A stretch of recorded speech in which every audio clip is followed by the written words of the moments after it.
All right, Jeffrey. So I know that you're not trained on this machine yet because you do so much um, handwork, right?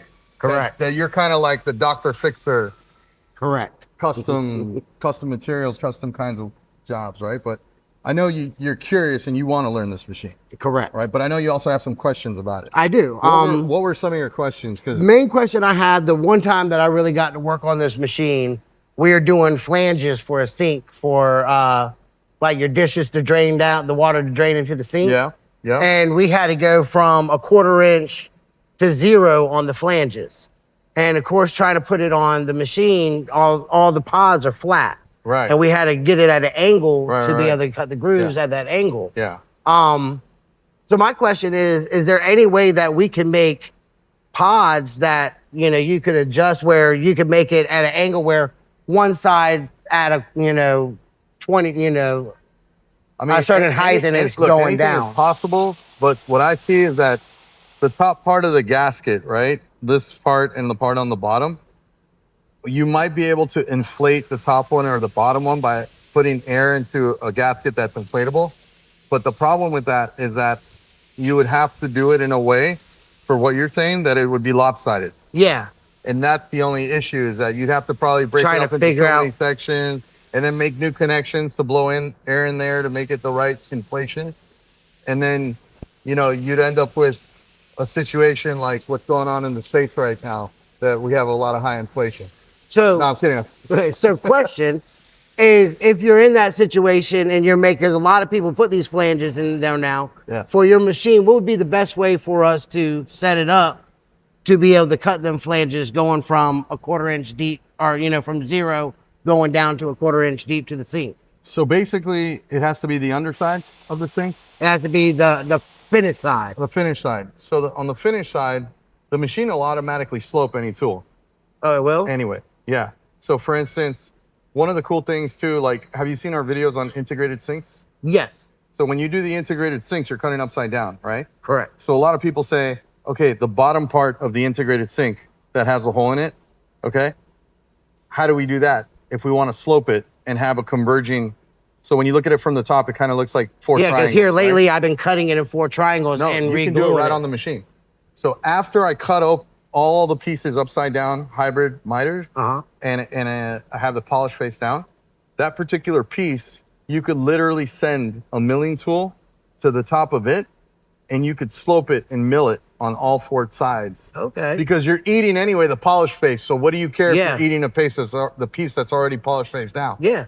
If anything, it would be nice, because if you ever went to go change a pipe underneath, you see the face The is finish polished on side. the bottom. Okay, I mean, that's a great idea. Does that make sense? Yeah, it does. You have to polish it Yeah, anyway. You don't have to. So really, literally, you put the slab in one time, you end up with all the pieces to build your integrated sinks.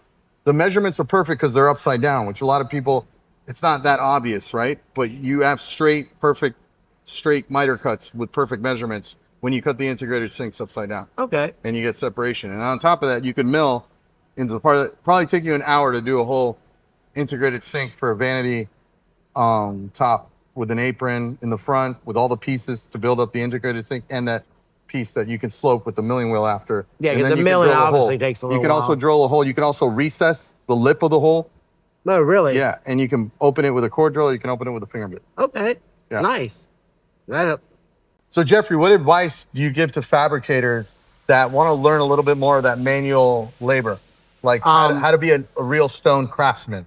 If you will. Best advice I can give is, for one, take pride in what you're doing. If you don't care what you're doing, why do it? You have to love it. Right. I mean, to do a craft type job, and practice.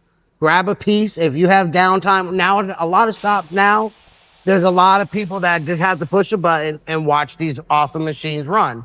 When they have that downtime, go ahead, grab you a piece, sit right here while you watch a machine, break it, put it together, mix some glued colors. If you're not really good at mixing colors, practice. Grab the paints, grab a little bit of glue. Now, and when you start- come out with your Jeffrey Sasser Stone Hands online course, Yep. are you going to have that kind of stuff, like how to know when to crush the stone, what Yes. colors to crush, how to crush it, how to mix your glues based off the application? I say yes, but what people need to realize with fixing is that I can take the same stone and I can break it in the same way 3 different times, and the way it breaks could be different, and I have to fix it a totally different way, depending how clean the break is, depending how rough the break is, and then it's also depending on the material. Some material's so soft and everything that it just crumbles. I think that the #1 material now that like I would love to see, and I'm sure you got them probably already. The best materials I think that people are wondering about is like Cristallo, Taj Mahal, right? And then obviously like any other brittle marbles. Yeah, like I just got done with pink or Sacuario or like pink Onyx, and I've never messed with Onyx before.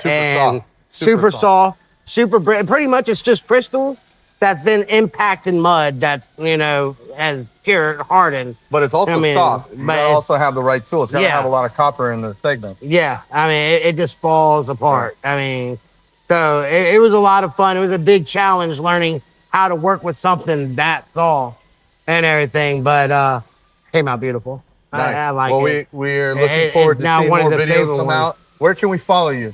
I'm at Working Hands 783 on TikTok, and then Jeff Sasser on Facebook.